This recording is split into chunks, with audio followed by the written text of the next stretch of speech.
Breaking news po ito mga kababayan. Nako po, pasabog ni Colonel Lachica. Talagang matindi.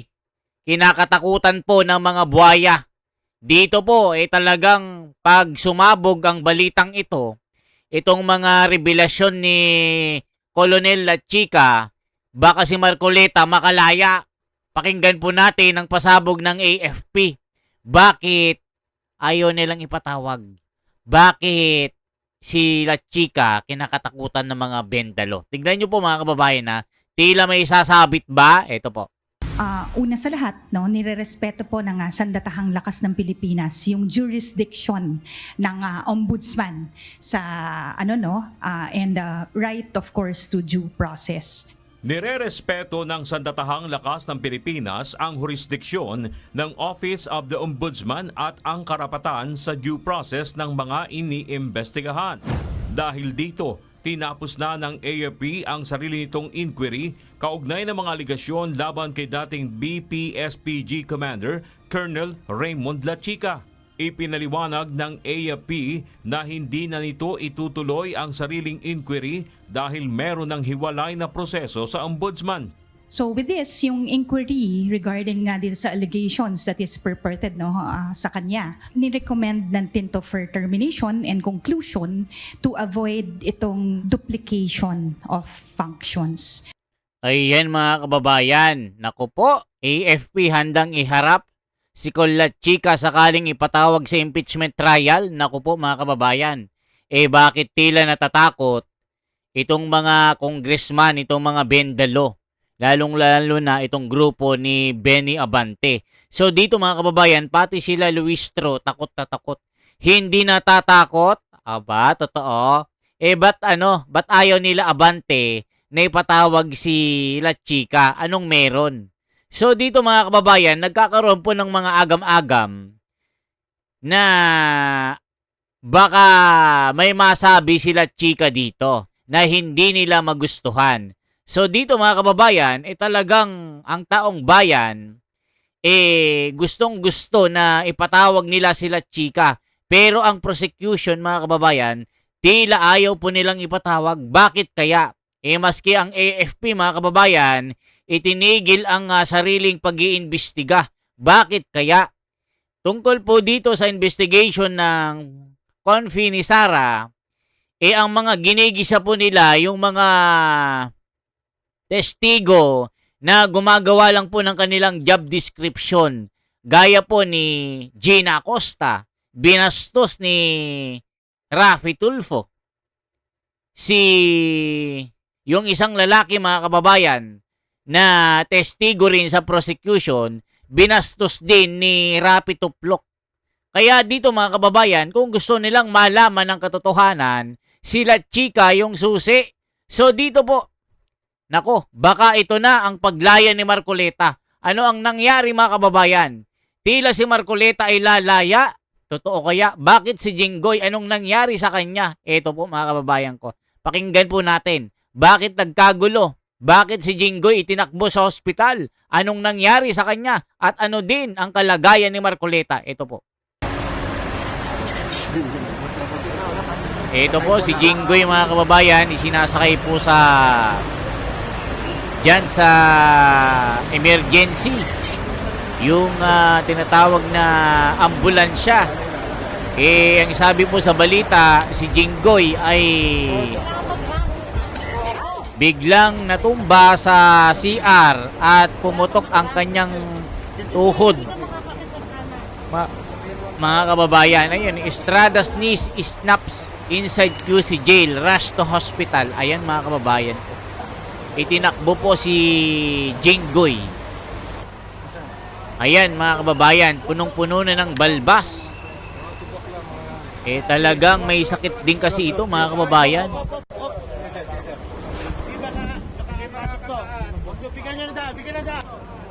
Kawawa naman si Jinggoy na pag-initan lang po ito. Kagaya ni Marcoleta. Ayan no, sumabog kasi yung kanyang tuhod mga kababayan. Natumba ito dahil nga sa kanyang iniindang karamdaman, tila lumala. Kita nyo mga kababayan ko, isinasakay po.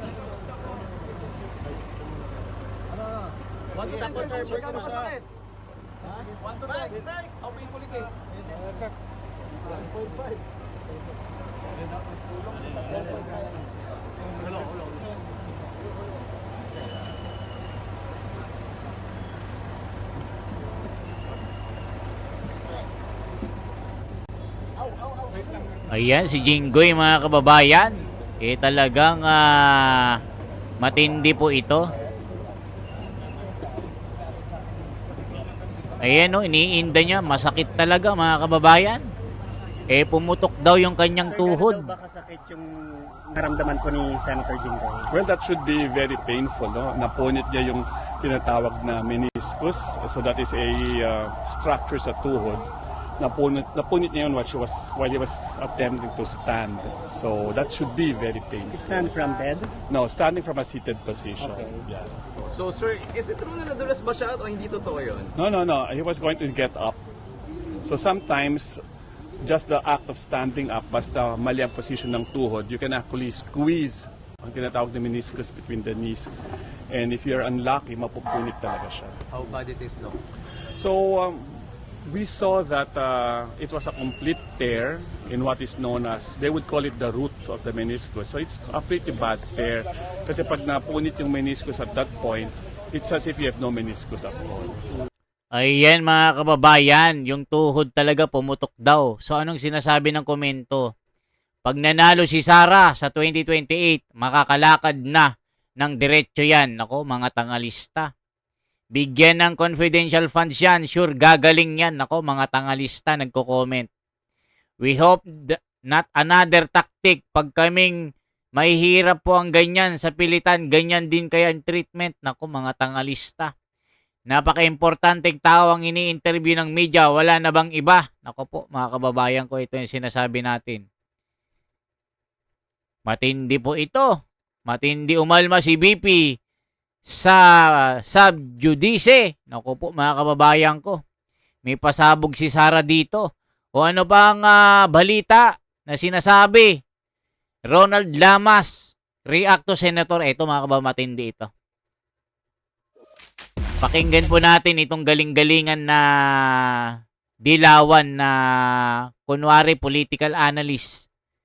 Wala namang kakwenta-kwenta yung mga sinasabi niya. Mga kababayan ko, ito yung basher ni Marcoleta. O pakinggan po natin anong sinasabi nito.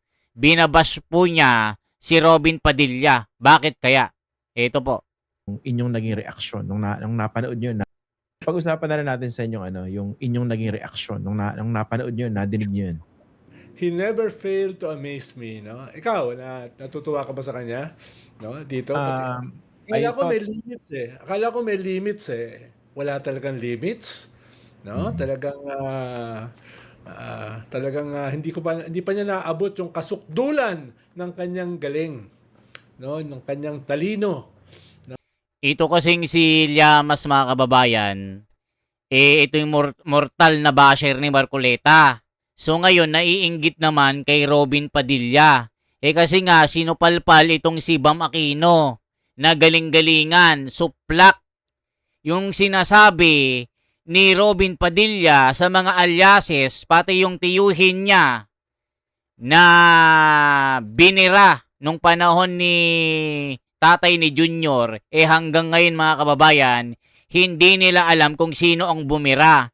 So, supalpal si Bam Aquino dahil hindi nila makuha ang tinutumbok ni Robin Padilla na mahalaga yung mga paggamit ng mga,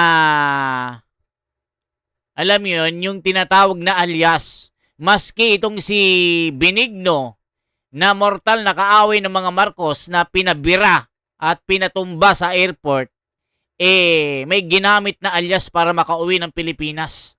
So dito, ang sabi ni Robin, si Ninoy nga, Benigno, gumamit ng alias. Marshal Bonifacio, ibig sabihin, nung panahon ni Benigno, martial law. At yung Bonifacio, dun siya kinulong. Nagets nyo, bobolista, dilawantista at mga budulista. So dito, hindi nila makuha, pati itong si Llamas, galing-galingan. Talagang gusto nilang palabasin na si Robin Padilla ay walang alam. Pero sa katotohanan mga kababayan, may sense ang mga sinasabi ni Robin Padilla. Kasi yung prosecution, gaya nila Bam Aquino, yan yung depensa na yan eh. Yung kumbaga binibira nila si Sara, pinipin down nila na sinasabi na nagnakaw. Na yung paggasto ng confidential funds ay bawal gamitin ng mga alias. Maski mga bayani natin gumamit ng mga alias. Mga kababayan, dito hindi makuha ng mga dilawan, mga bobolista, loyalistang bobo, gaya ng basher ni Marcoleta na si Ronald Llamas. Di natin alam kung ano ba ito. Political analyst ba ito? Political advisor ni Noynoy? Talaga? Ba't hindi mo makuha ang pinupuntos ni Robin? O, tignan nyo mga kababayan na galing-galingan. Ng kanyang sensitivity. No? Grabe, no? Ngayon naman, mga bayani naman natin, ikinumpara. Dito kay Pagong, kay Ngit-Ngit, kay Pusa. Piatos. Kay Piatos, kay Belat. It's beyond our understanding eh. Masyadong Yun nga eh. limitado yung ating utak. Masyadong limitado yung ating pag-unawa. No? Kahit Ba't kaya mga kababayan, ano? Ba't kaya pag mga anti-Duterte, no? Kahit na yung sapul na sila, yung wala na silang bira, yung nasasampal na sila ng katotohanan, ipinipilit nila yung kanilang mga baluktot na naratibo. Gaya dito nila Rafi Tulfo na nang babastos ng witness, nang iinsulto. Kaya nung nandyan si Marcoleta, hindi naman makapagsalita, nabubuljak. Ganon din sila Tito Soto, sila Ping Lacson, nabubuljak. Pati Korte Suprema, gusto nilang agawan ng trabaho. Di ba mga kababayan? Sama-sama ang mga ito eh. Mga walang alam, galing-galingan, wala namang tira. Kay Robin pa lang, supalpal lahat kayo. Kasi nga si Marcoleta, itinuro lahat kay Robin. O, tignan natin mga kababayan ha. Binabash nila si Robin dahil hindi raw matalino at bobo raw ito. Talaga? Bakit asupalpal si Bam Aquino dito? Ikaw ba, alam mo ba ang mga yon? Llamas? O, tignan natin paano nasupalpal ito. subukan mo lampasan ang iyong utak at ang iyong pag-unawa, ito yung ating pag-unawa. No? Kahit subukan mo lampasan ang iyong utak at ang iyong pag-unawa, hindi kakayanin eh. Di ba? Nakita mo yung aura niya, yung sabi mo nga yung asta, di ba? Bibilib ka naman. Bumilib ka naman kahit papaano. Hindi ganun karaming tao. Hindi ganun karaming tao, kaya yun ha. Actually, binanggit nyo kanina yung school shooting, no? Very, very unfortunate. O, tignan mo mga kababayan, pag sila, sa panig nila mga kababayan, okay lang. Tuwang-tiwa sila pag mga dilawan, mga bangagan, yung mga nagsasalita, wala silang imik at tahimik din sila sa flood control.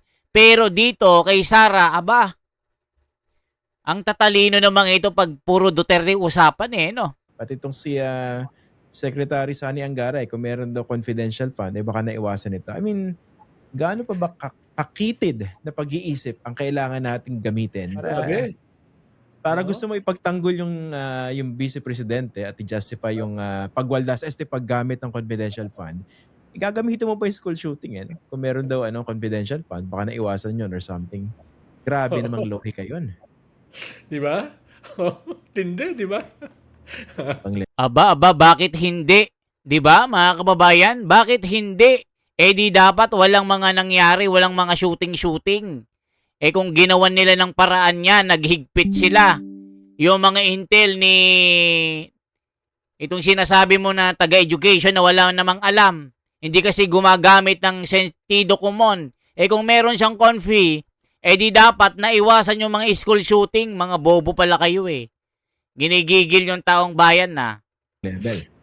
Hindi, ito pa yung matindi. Gumagalaw talaga yung goalpost eh. Di ba yung sinabi na wala naman tayo sa gera ngayon, sabi niya, wala ba tayong gera ngayon sa NPA?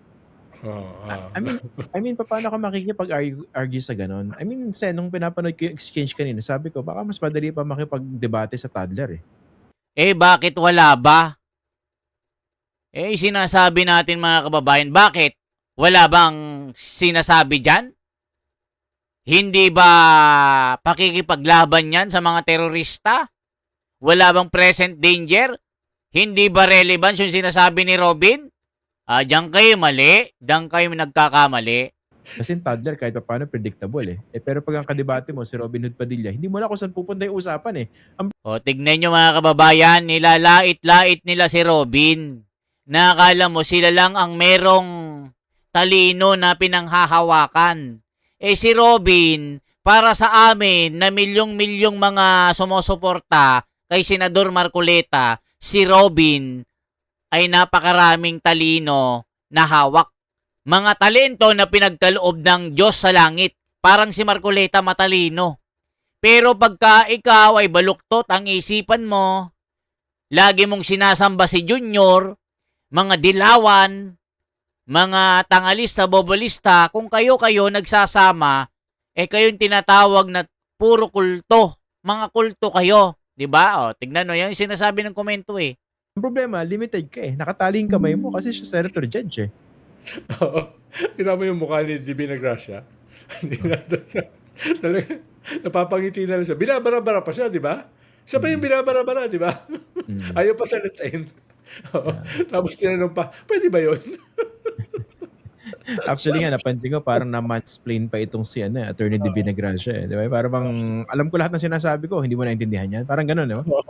Ang dating sa Kasi naman Christian, Ronald Lamas, si Robin may talino, yung abogado nyo, yung kinakampihan nyo na abogado ni Junior ng prosecution, meron bang nakita? Meron bang mga testigo na credible? Di ba puro kayo presumption? Puro kayo bintang? Wala namang matibay na ebidensya? Nasaan ang ebidensya? Bilib na bilib kay Tulpok? Kay Erwin Tuplok? Hindi mag-isa yung witness? Babastusin? Sasabihin aanga-anga, estupido? Yun ba mga gusto nyo? Pagka talaga, ewan ba natin kung saan nakatayo ang mga ito? Nakikita na nila na nagnanakaw yung mga dawit sa flood control issue, yung tinatawag na pagnanakaw, si Sara pa rin yung gusto nilang tumbukin, impeachment pa rin, puro pagbibintang lang.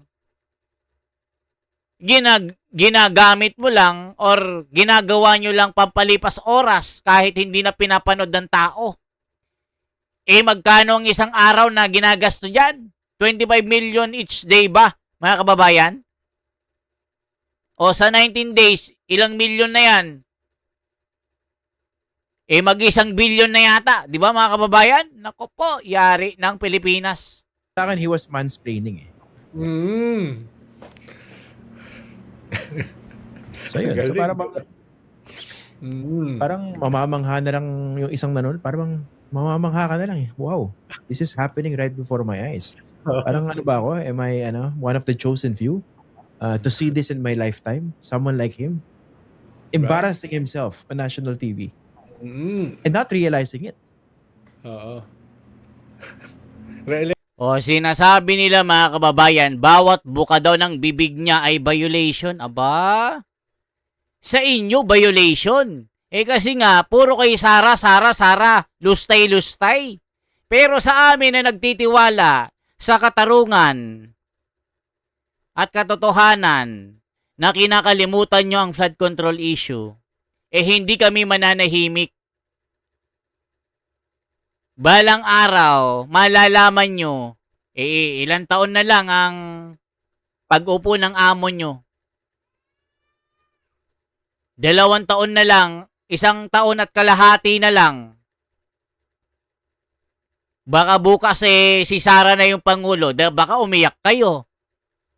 Di ba mga kababayan? Ano bang inambag nyo sa bayan? Puro kay batikos.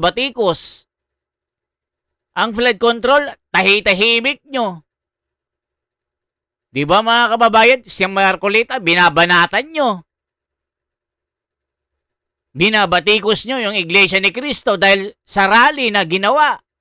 Sasabihin nyo para kay Marcolita yon, kay Marcolita lang. Mga bobo ba mga Pilipino? Hindi ba nakakaintindi ang mga Pilipino sa nangyayari ngayon? Tapos yung bossing nyo, aba, may degree, Master of Law na. Anong sinasabi? Ako si Isko Moreno. Pinangaralan si Junior, mga kababayan. Anong sinasabi dito? BBM ginawaran ng honorary degree of Doctor of Laws ng pamantasan ng lungsod ng Maynila. Aba, kasama pa si Yorme. Saan ka nakakita mga kababayan? Wala namang alam naging degree of Doctor of Laws. Ang galing. Ang galing, naging abogado, doktor pa. Mga kababayan ko, yawa ng Pilipinas talaga. Electionist yan, ha? O anong masasabi nyo mga kababayan ko? Manhid si ex-convict. Mga mga dilawan, bobolista mga ito. Senador na pinaka 80-80, baka si Bam ang 80-80. About Robin, respeto na lang sa kanya. Halos mainis ako sa mga pagsasalin niya. Gumugulo usapan kay Robin. Mga tangalista ito mga kababayan. Alam nyo pag mga tangalista, walang alam yan. Puro racket-racket lang. Tuwang-tuwa sila pagka na may nangangako ng racket-racket. Ano masasabi nyo mga kababayan ko? Diba? At baka tumakbo pa for higher office. Aba, why Grabe not? naman, ibig sabihin ba, option siya for the presidency?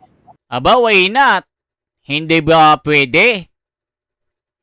Hindi ba pwedeng maging vice president? O di kayo si Marcoleta? Bakit sino kayo para hindian si Robin Padilla?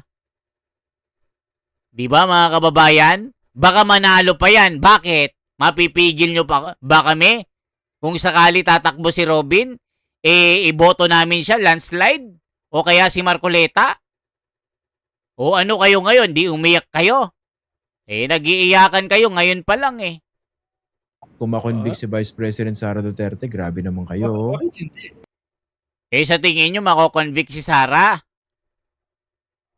O tignan nyo sila mga kabayan, gusto nilang makonvict si Sara. Alam na this. Yung ganyang kalakas ng loob, yung ganyan kalakas loob, yung ganyan katindi, di ba? Naiiba siya. Di ba? Naiiba. May inggitero. Baka kailangan talaga natin ng presidenteng naiiba. Wow, sino naman ang naiiba? Si Lenny? Si Rafi? Si Hontiveros? Anong naiiba na sinasabi nyo? Di wow. Ay nako, pag mga maleta, yawa kayo. Naiiba yung talino. Wow, sino? Naiiba yung tapang. Wow, sino? No? Naiiba yung kapal ng muka. Diba? O Iba sino? siya Baka sinasabi mo si Hontiveros, si Lenny, si Tuplok, ang kakapal ng mga muka. Dati magkakaaway, ngayon magkakatropa na. Araw-araw ginagatasan ni Erwin dati sa kanyang programa. Sinasabihan pang makapal ang muka, ngayon nililigawan sa Naga na maging busy ang kanyang kuya o siya kaya. Yawa mga ito. Pero mo, yung mga bayani natin, si Rizal, si Bonifacio, si Ninoy Aquino, kinumpara sa mga piatos, no? Kinumpara sa Pusa. mga pagong, sa mga ngit-ngit, di ba? O ayan mga kababayan ko. Kayo na lang ang magkomento sa mga ito. Alam nyo na kung saan sila nakatayo. Sa maleta. Alam nyo naman yung mga direksyon ng kanilang mga pagsasalita. Maleta, maleta, maleta, mabigat, mabigat. Boto kay Risa, boto kay Rafi, boto kay Erwin, kay Ping, kay Tito Soto.